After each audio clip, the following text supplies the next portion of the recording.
Nós agradecemos a equipe espiritual desta casa que nos assiste e nos encaminha a Deus. Também agradecemos a colaboração dos amigos encarnados que nos permitem sermos bem assistidos, sermos bem acolhidos nesta casa de luz.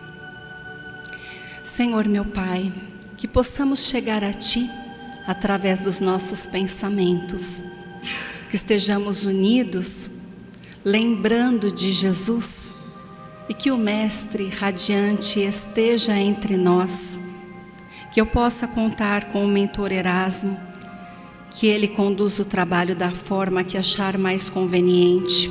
Eu, apenas médium, me coloco à disposição de servir no trabalho edificante. Que tudo transcorra com paz e harmonia. Graças a Deus, graças a Jesus. A palestra de hoje tem como tema as ressurreições do Evangelho. Nós iniciamos com o Evangelho segundo o Espiritismo, no capítulo 4. Ressurreição pressupõe o retorno à vida de um corpo que já morreu. O que a ciência demonstra ser impossível, ainda mais quando os elementos deste corpo estão dispersos e mesmo já estão sendo absorvidos pela própria natureza. Já a reencarnação é a volta da alma ou do espírito à vida corporal, quando ele recebe um corpo novo, especialmente formado para ele trilhar esta nova oportunidade e que nada tem a ver com o seu corpo antigo. A reencarnação pode estar relacionada com Elias. Já a ressurreição, nós nos lembraremos de Lázaro. Nós podemos utilizar o livro Paz na Terra, de Richard Simonetti. Ele fala para nós sobre a reencarnação de Elias. Ele nos faz lembrar que Elias foi um profeta judeu que viveu 8 séculos antes de João Batista. Ele mandou decapitar centenas de sacerdotes que estavam vinculados ao culto de Baal, um deus pagão. Mas em Malaquias, capítulo 4, versículo 5, nós somos informados de que Elias voltaria à vida terrestre. Ele seria como a voz no deserto, a preparar os caminhos do Messias. Então, este Elias seria João Batista, filho de Zacarias e Isabel, prima de Maria de Nazaré. Ele, então, retornaria às lides humanas para trazer, para anunciar o advento do Messias.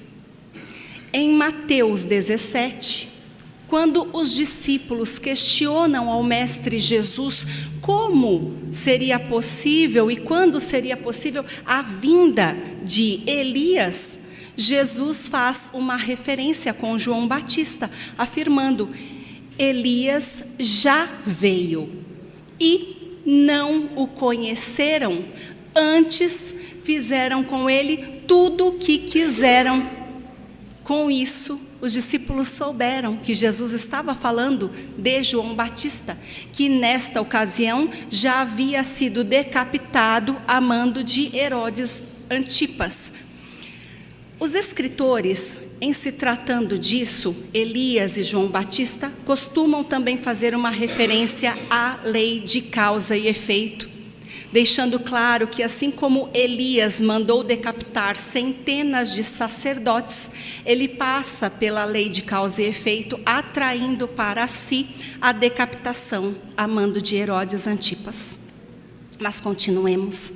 Nós podemos utilizar o livro A Gênese, no capítulo 15, para falarmos de ressurreições.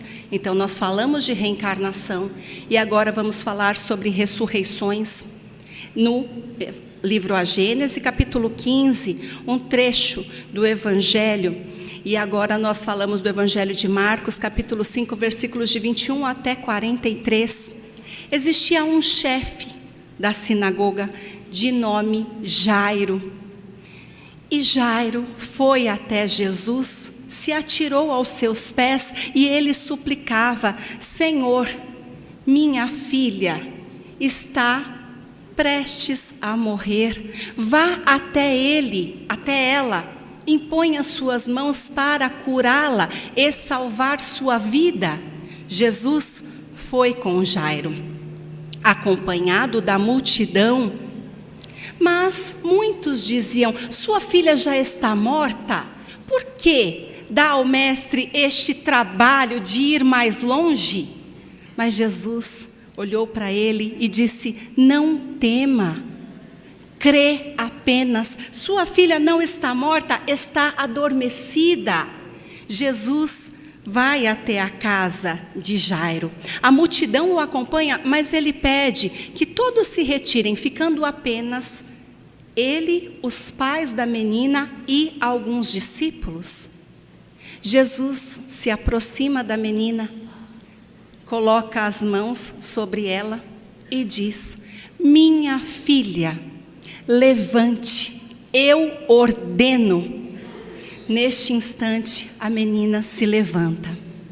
Este é o episódio da filha de Jairo, a ressurreição da filha de Jairo. Outro caso nós podemos ler então em Lucas 7, de 11 a 17. Neste caso, Jesus chega à cidade de Naim e está acontecendo o enterro de um jovem que é o filho único de uma viúva. O Senhor compadece-se desta mãe e diz: não chore mais. Ele vai até o caixão e diz: jovem, levante, eu ordeno. No mesmo instante, o jovem levanta-se e põe-se a falar. Então nós temos neste caso o episódio da ressurreição do filho da viúva de Naim.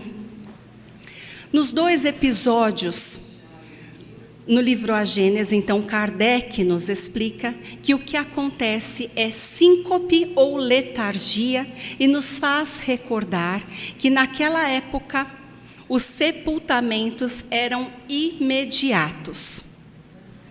Nas duas ocasiões, bastou a firme vontade de Jesus. E por que isso aconteceu? Kardec explica que tudo ocorre em consequência da força fluídica de Jesus. É uma força de fluidos vivificantes. Isso em decorrência da sua força de vontade, do seu desejo de fazer com que aquela pessoa se cure. E vocês vão falar: mas por que cura e não ressurreição? Kardec explica mais adiante. Antes ele fala que Jesus, em decorrência da sua força fluídica, podia sim fazer com que um espírito retornasse ao corpo, mas isso acontecia se os laços fluídicos que prendem o espírito ao corpo não estivessem completamente rompidos. Porque se estão completamente rompidos e ele realmente se desligou deste corpo, já ocorreu a morte. Então Jesus podia fazê-lo voltar se estes laços não estivessem completamente rompidos. Mas naquela época, os homens não tinham tantos conhecimentos das ciências. E quando eles notavam que uma pessoa não estava mais respirando, eles já denominavam que aquela pessoa estava morta. E em poucos momentos podia ser sepultada. Mas aquelas pessoas não estavam mortas, então não ocorreu ressurreição, em sim a cura. Isso em decorrência de todos os estudos que foram feitos com o trabalho de Kardec. Nós ainda podemos nos lembrar, claro, da mais famosa delas, a ressurreição de Lázaro. As 3 importantes ressurreições do Evangelho. Lázaro, que estava no sepulcro há 4 dias. Mas existem ocasiões em que a letargia pode chegar a 8 dias ou mais. Marta, sua irmã, ainda diz que Lázaro cheirava mal, em sinal de decomposição. Mas nós vamos nos lembrar que existem pessoas que entram em decomposição parcial do corpo ainda em vida. E vocês dizem, como isso, Paula? Sim. Quem aqui já se deparou com a infelicidade de ver uma pessoa que tem escaras, úlceras de pressão, úlceras de decúbito? E eu digo, infelizmente, os meus irmãos que já presenciaram conseguem entender o motivo, porque realmente é lastimável. Existem úlceras de pressão profundas que acometem a região sacral ou então aqui dos quadris. E em decorrência da necrose, o odor é de podridão. Então, é disso que nós estamos falando. Cheira muito mal. Sim. Então, é disso que nós estamos falando. Existem todos estes casos onde as pessoas começam a exalar um cheiro muito forte. Então, nesta ocasião, diz Kardec que não podia evidenciar a morte de fato apenas por isso. A morte acontece quando os órgãos vitais estão realmente comprometidos, estão lesados. Aí sim decreta-se a morte. E naquela época não existiam instrumentos adequados para decretar-se a morte. No Livro dos Espíritos, de 422 até 424, os Espíritos explicam para Kardec que letargia é um sono demorado, prolongado, profundo, que se caracteriza pelos distúrbios cerebrais ou pela perda momentânea do controle cerebral e a suspensão das forças vitais é que vão caracterizar uma redução muito acentuada das frequências cardíacas e respiratórias, dando ao corpo todas as aparências de morte. Portanto, eles não tinham instrumentos necessários para afirmarem que a pessoa estava de fato morta. Mas ela poderia ser enterrada morta? Ou, desculpem, viva? Sim, ela podia. Os escritores dizem, Richard Simonetti especificamente, que sem a interferência de Jesus, eles podiam ter despertado, porque o que Jesus fez realmente foi despertá-los. Mas eles podiam despertar antes ou após o seu sepultamento. Será que é difícil despertar após o sepultamento? Nós aqui fazemos uma referência a pedido do mentor sobre o despertamento. Jesus fez o despertar destes 3 indivíduos. Nós nos lembramos muito de Lázaro. Lázaro, vem para fora. Vem para fora, Lázaro. Quantos de nós já conseguiu despertar com o chamamento do amado Mestre Jesus? Muitos despertam antes do sepultamento, mas existem inúmeros que despertam após o sepultamento, ou seja, no mundo espiritual. Muitos que desencarnam sem se dar conta disso. Muitos que desencarnam sem compreender a necessidade do perdão, do amor, de caminhar para Deus com empenho, com força de vontade. Então, o despertamento destas ressurreições está relacionado com isso, com o nosso despertar para Jesus, para Deus, para o que realmente é necessário para o nosso engrandecimento aqui nesta terra, enquanto encarnados ou desencarnados. Mas podemos prosseguir falando das aparições ainda no livro A Gênese, capítulo 15. A primeira aparição no Evangelho de João, capítulo 20, versículos de 11 a 18. Maria Madalena estava no sepulcro, no local onde estava o corpo de Jesus. E ela o procurava. Ela viu 2 anjos. Eles olharam para ela e disseram, por que chora? E ela disse, arrebataram o meu Senhor e não sei onde o colocaram. Neste instante, ela vê Jesus, mas não sabe que é Jesus. Então ele pergunta, mulher, por que chora? a quem procura? E ela diz: Senhor, se o arrebatou, me diz onde o colocou para que eu o leve. E Jesus diz: Maria. E Madalena diz: Rabone, ou seja, meu mestre. E claro, depois disso, Jesus conversa mais um pouco e ela vai até os discípulos para dizer que o viu. Nós passamos pela Páscoa e esta foi a primeira aparição, esta que nos traz Jesus vivo, que nos mostra a imortalidade da alma, nos traz este Jesus que está aqui entre nós, porque estamos todos pensando, e eu falando dele. Jesus vivo comigo e com vocês. A primeira reflexão agora diz respeito com a Páscoa, vocês entraram em comunhão com o Mestre Jesus e fortaleceram novamente o elo com Jesus? Será que na minha Páscoa eu permiti a entrada de Jesus em mim? Não é na minha vida, é em mim. Jesus no meu coração, o pão e o vinho que eu recebo, aceito e entro em comunhão com o Mestre. E se Jesus está em mim, eu sou uma nova pessoa. E todos os anos eu faço isso, em família, reforçando o contato que tenho com Jesus, reforçando o desejo e a propriedade com a qual vou segui-lo. Então não é simplesmente compreender o Evangelho, é ler, assimilar e vivenciá-lo, para que eu possa levar uma vida com o Mestre Jesus. E aí nós nos questionamos, será que eu preciso seguir o Mestre Jesus neste mundo? Vocês acham que a nossa vida está boa desta forma? Será que nós temos segurança, paz, saúde, fraternidade? Nós somos assim tão felizes que nós não precisamos de Jesus?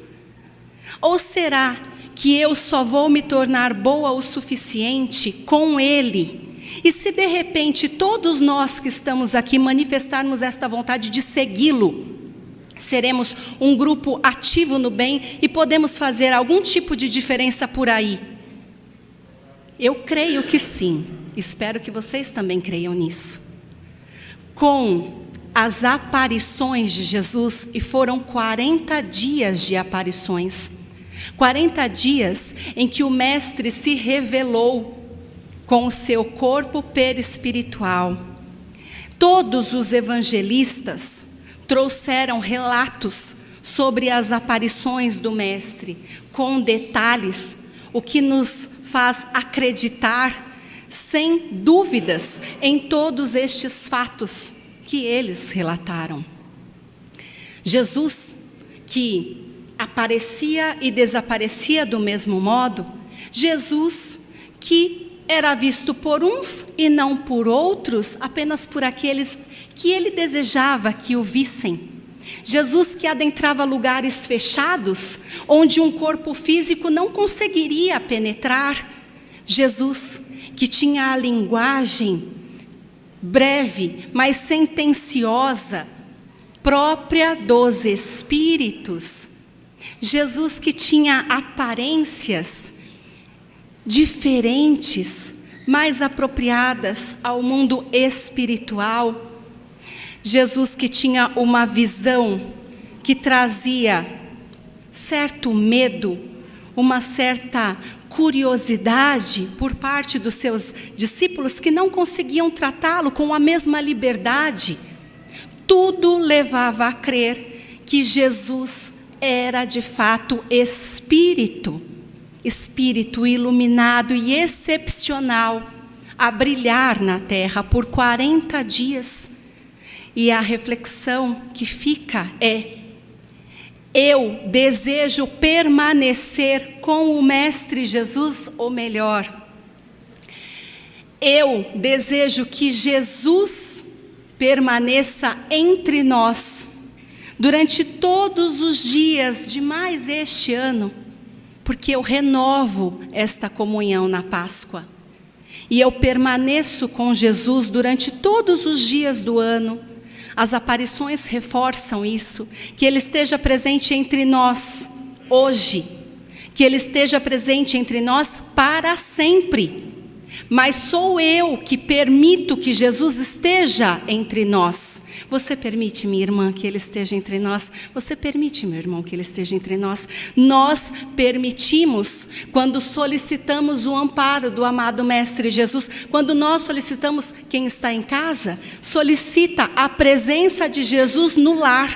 Eu tenho dito aqui, eu clamo a presença de Jesus, mas eu devo trazer Jesus para a minha casa. Como é que eu trago Jesus para a minha casa?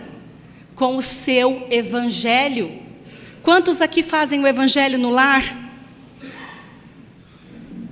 Um dia seremos todos nós, abrindo as portas de Jesus para Jesus nos lares. E quando eu permito que Ele habite em mim, eu permito que Ele esteja aqui, e vocês também. E a nossa prece será uma prece muito mais forte e viva. E nós seremos muitos a andarmos pelo mundo, espalhando amor, paz e fraternidade. Então, que as aparições de Jesus são muitas. Vejam no livro A Gênese, capítulo 15. Abram o Evangelho. Muitas aparições belíssimas. E a última, Jesus levita, mas deixa claro que sempre permaneceria com eles, pedindo aos seus discípulos que se espalhassem pelo mundo a propagar a sua palavra. Então, quem crê e quem conhece pelo menos uma pequena parte da palavra do amado Mestre Jesus, é o que a espiritualidade pede. Levem a palavra a todos os lugares, porque estas violências e esta infelicidade e este sofrimento, ele só vai reduzir à medida que a palavra seja propagada, e nós podemos fazer isso hoje. Eu agradeço muito a oportunidade que me foi dada, para que possamos finalizar a palestra de hoje. Por favor, fechem os olhos. Nós agradecemos, Senhor meu Deus, por esta ocasião importantíssima, onde nós nos unimos em seu nome. Agradecemos pelo Mestre Jesus, por sua vinda, por seu trabalho irrepreensível, por seu evangelho de luz, e te pedimos, Pai, que seja possível compreender as palavras de Jesus por seus pensamentos gloriosos. Que eu consiga, Senhor meu Deus, me envolver com Jesus, e que eu possa vivenciar o Evangelho do Mestre de forma a ser trabalhadora, laboriosa, a espalhar as sementes do Evangelho para os meus irmãos que são tão carentes de Jesus. Que cada um dos meus irmãos aqui esteja unido comigo em pensamento e ação, e que possamos ser realmente, Pai, trabalhadores do Teu rebanho, a despertarmos cada vez mais irmãos que estão ainda adormecidos no vício, na fúria e na lamentação. Que possamos ser peça da Tua obra, Senhor, e desta forma estejamos felizes e empenhados em poder servi-lo hoje e para sempre. Eu agradeço muito ao amigo Erasmo Gurgel por este trabalho edificante. Que possamos sair daqui preenchidos com o amor do Mestre Jesus. Graças a Deus, graças a Jesus. Por favor, meus irmãos, continuem sentados, porque os trabalhadores desta casa irão direcioná-los às salas de passe e tratamento. Eu agradeço-os do fundo do coração. Gratidão, paz e luz.